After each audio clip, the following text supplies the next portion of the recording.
Should Kia be taken seriously in the mid-size SUV segment? Well, this car proves that the answer is a resounding yes.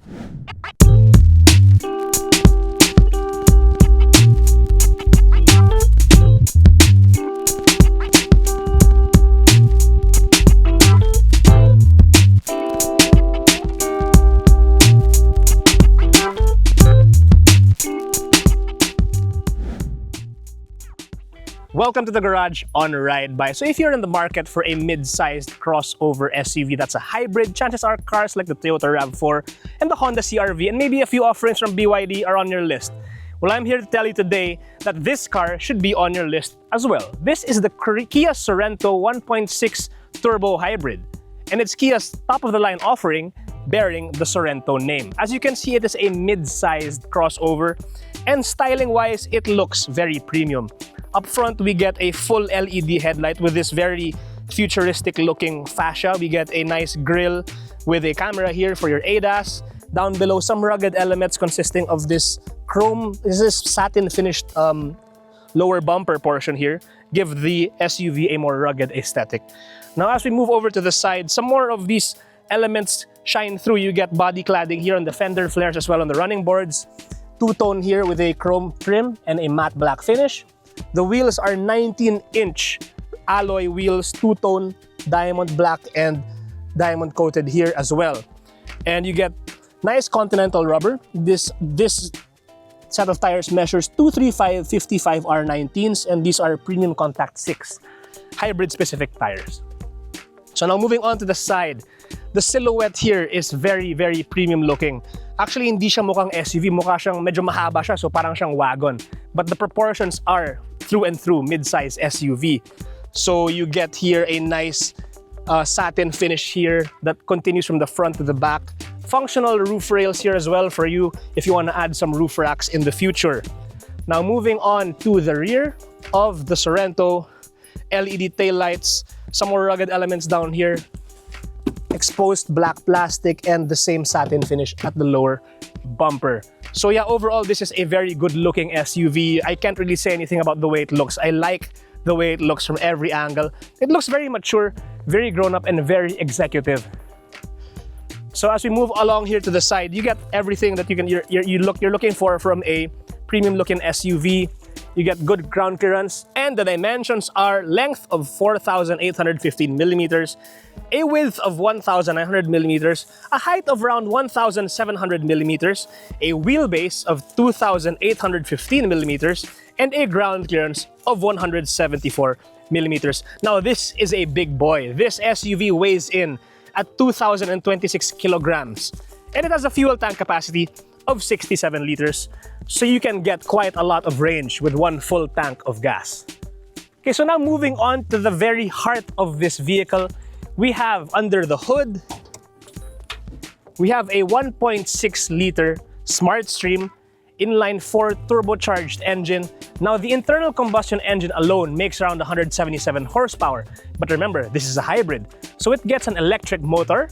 When combined, it produces 224 to 229 horsepower. So that is a lot of grunt for a car of this size, and it's emphasized by the fact that the electric motor provides very instantaneous throttle response and actually very exhilarating acceleration. Let's take a look inside.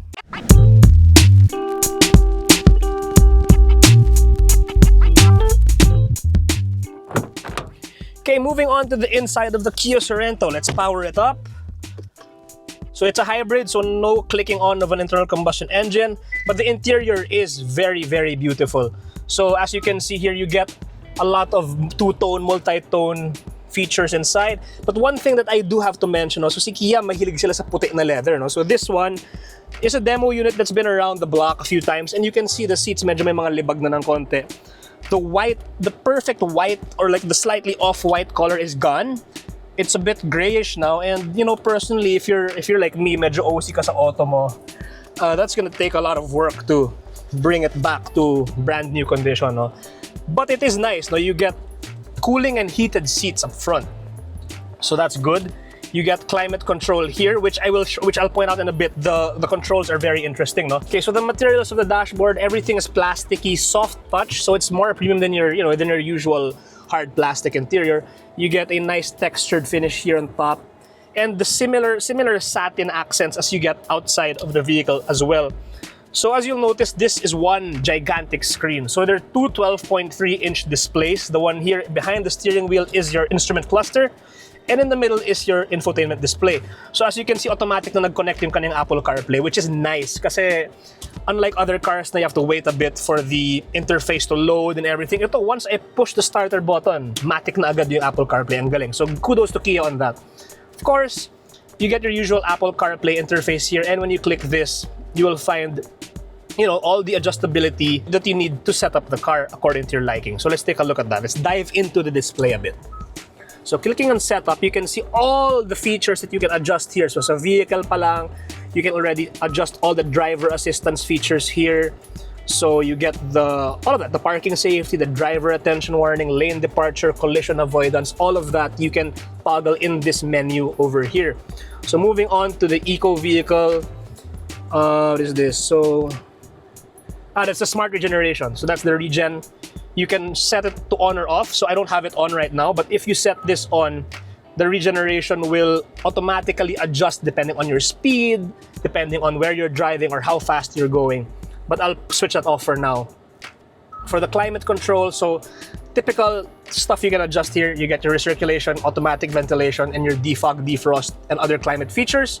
The seats, so the seat position changing alert here is enabled. So that means when you turn on the car, it'll automatically adjust to your preferred seating position, which is nice.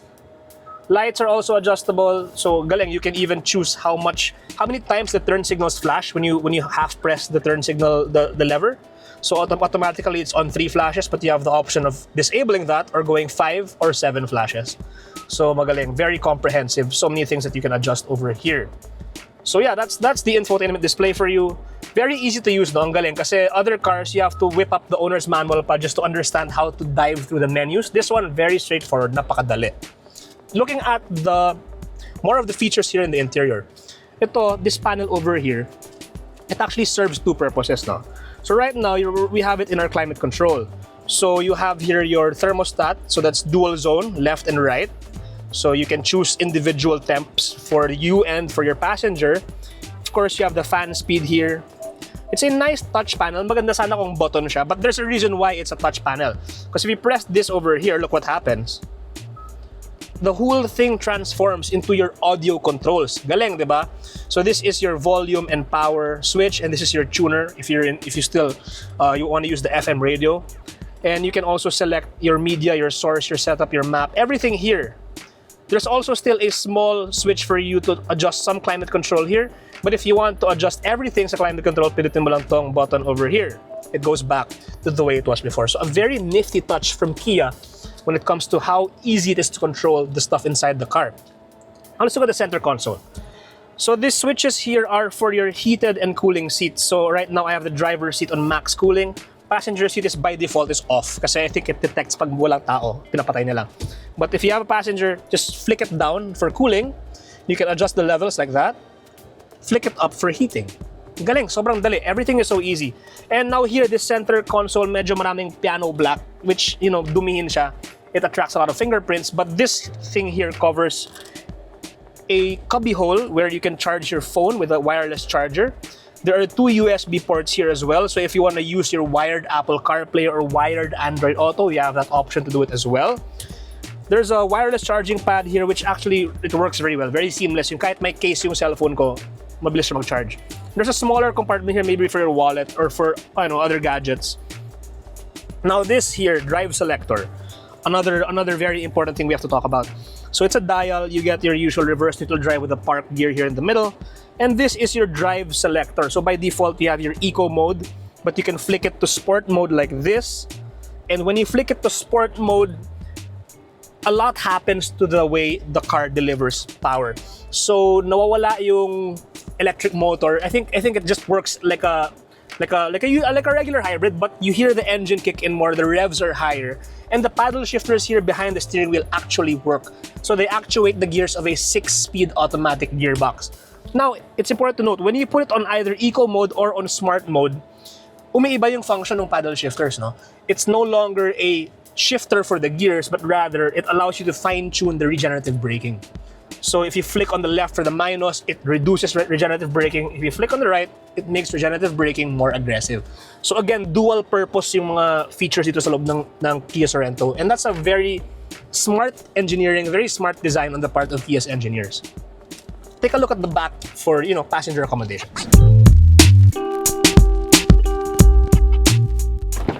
Okay, moving on to the back seat, where if you are chauffeur-driven or you have a family, you or your family will spend the most time is here, the back seat. So again, that white leather continues. Very hard to clean. So if you have kids who are makalat, you might wanna, I don't know, maybe get a seat cover or something kasi you don't wanna ruin this beautiful leather. So now, amenities here are very, very nice, I must say. A lot of legroom here, a lot of headroom as well. Speaking of headroom, you can see we have a panoramic sunroof as well, which is easy to actuate with a switch there up front. You get pockets here with a net. So dalawa, you have a net here for maybe your phone, for your wallet, so you don't forget it. And you have here for, I don't know, other things, maybe your books, your iPad or whatever. Another thing, you have very handy cup holders here. So if you and your family enjoy your Starbucks, fits perfectly like this. Galing. Super, super useful. 2 aircon vents, 12-volt charger, and of course a flip-down armrest with even more cup holders. So you get a total of 1, 2, 3, 4 cup holders in the back seats. Galing. Oh, no, before I forget, the audio system here is a 12-speaker Bose system. So talagang napakaganda ng sound quality nito. So if you seat 5 in this car, I think you can do it no problem, because the middle row here is very spacious. There's not much of a bump, and there's still a lot of headroom here. I think I still have 6 inches of headroom here.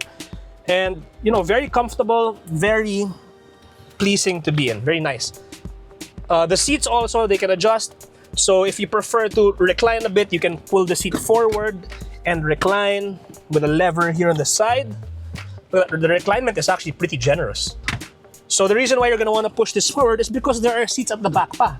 So let's show you how to actuate those, no? Let me put this up so we can show you how to actuate the back seats. So all you have to do is to, of course, make sure walang nakaharang, walang mga bag dito, walang car seat, walang anything, free in space na to. Because you're gonna press this button here. So it'll press it again, so it goes down. There, see? Ang galing, oh. It pushes itself forward for you automatically. Yun nga lang, this part is not power, no? So the third row is manual. Just pull this strap here. Pull, push, and you have your third row. Now, how to get in? It's actually very easy. There. I'm not exactly the smallest dude, pero I still fit easily. So yan, comfy. So if I press this again, hindi, it doesn't go back. So manual yung pagkabalik niya. So, yan. There. Still, a lot of space. You know, my knees are touching the seat backs over here, but that's only when I'm slouched, no? If I sit properly, I am very comfortable. Sa totoo lang. There is aircon here too. And cup holders. What else do we have? We have a cup holder here. We have an aircon vent. Do we get chargers? Yeah, we get a charger here. So we get a 12-volt charger here. You get aircon controls here for the rear as well. And what are these buttons? Let's see. Yan. So as you can see, medyo mabilis yung kanyang pagbaba. So make sure there's nothing there. There are no kids there kasi baka maipit sila. But yeah, very easy to use. Galing. Everything is automated except for, of course, the part where you want to put these up. You have to use your force here to do that. But otherwise, perfectly fine. Let's take a look at the cargo hold at the back. Okay, now how much cargo space do you actually have here in the back of the Kia Sorento? So the location of the button is actually here, not here. So there's a sticker here that shows you where it is. Of course, with a car of this price point, you get a power tailgate. So with the third row folded down, like so. Wait, sorry, you have to push this forward for me to fold it down. There we go. So yeah, with the third row folded down like this, you get a massive 1,274 liters. So napakalaki. Golf bags, balikbayan boxes, maletas, you name it, you can fit it here. But once you fold those two seats down even more, you get whopping 2,000 plus liters of storage space. Looks like you can fit a bicycle in there, all your camping essentials, all your goodies for a weekend out of town. No problem. So I have my bag here. I have my umbrella. Hindi siya Rolls-Royce umbrella. Regular umbrella lang siya, guys. Fits no problem. It's more than enough space than I could ever ask for my daily drive. So yeah, let's go for a drive.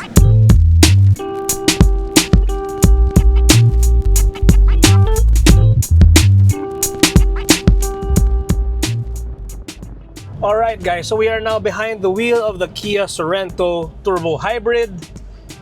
So right off the bat, no, I mentioned a while ago during the walk around that this engine and this powertrain is very responsive, and right off the bat you can feel that response. So here in these open roads here on regular eco mode, the throttle response is on point. It's very sharp. So I like that because it makes the driving experience feel very dynamic. So I have the car now on eco mode, and later once we reach a wider stretch of road, I will switch it to sport mode. But first, let's talk about eco mode. So this is the mode wherein it automatically shifts between full EV mode and internal combustion mode, and sometimes, you know, it does it seamlessly in a way that you won't even notice the engine switching off and on when it does it. And that's nice because it keeps the ride very smooth, very seamless, and very, you can forget the fact that it is actually a hybrid.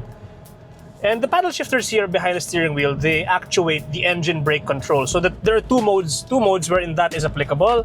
It's here on eco mode as well as on smart mode, which all you have to do is to flick the mode selector twice. It automatically brings you to smart mode. So what smart mode does is it fine-tunes the powertrain depending on your speed, depending on where you're driving, depending on your driving habits, for maximum efficiency. So now here in these wide roads, I will switch to sport.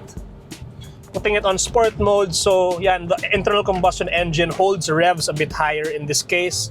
Throttle response is sharper. It kicks down much sooner, and the function of the shifters here behind the steering wheel, umiiba siya. So kanina, it controls the regenerative braking. This time, it controls the transmission. So you have a full manual mode here.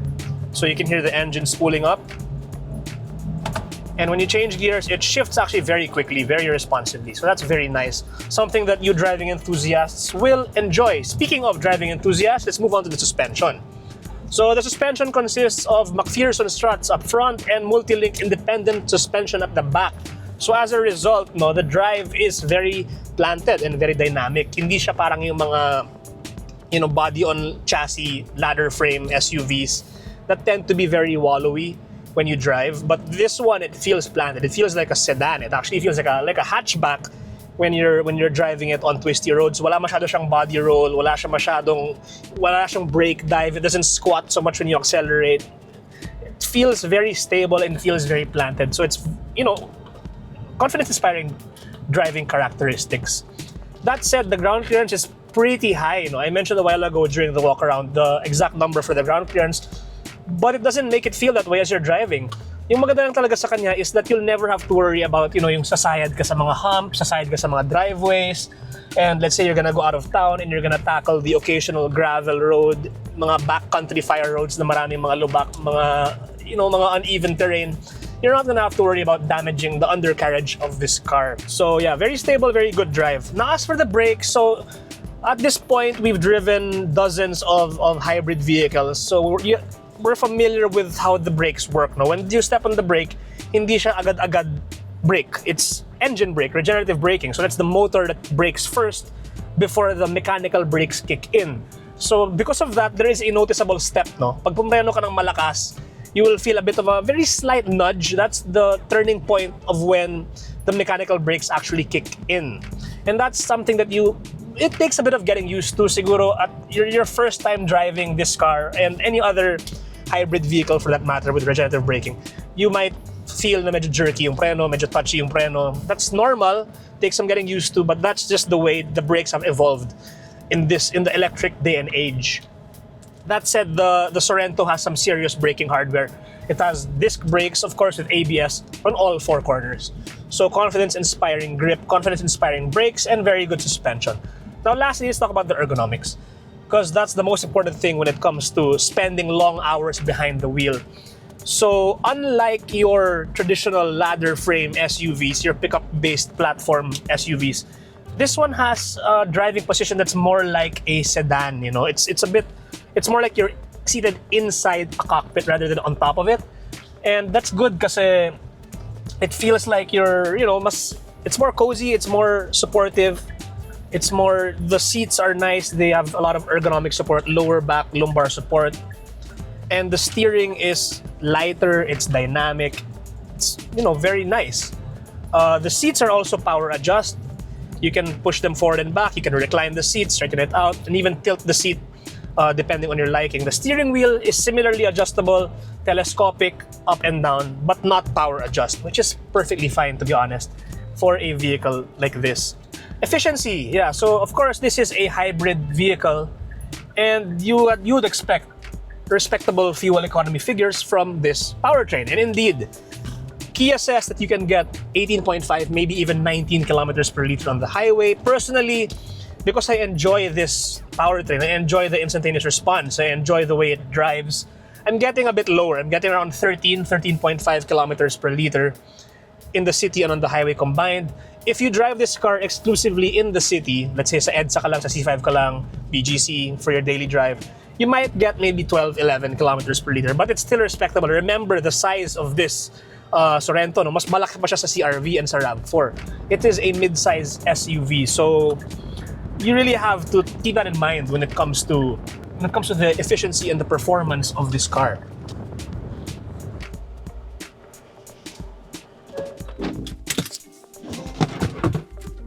So there you have it, guys, a quick first ride review of Kia Sorento 1.6 Turbo SX Hybrid. Now it's time for us to talk about our ratings for this car. Let's start off with performance. So under the hood, the 1.6-liter turbo engine with an electric motor produces a very healthy amount of power, around 220 plus horsepower, more than enough for the daily drive. That said, there are a lot of crossovers that are smaller and even more affordable than this that have more power than that.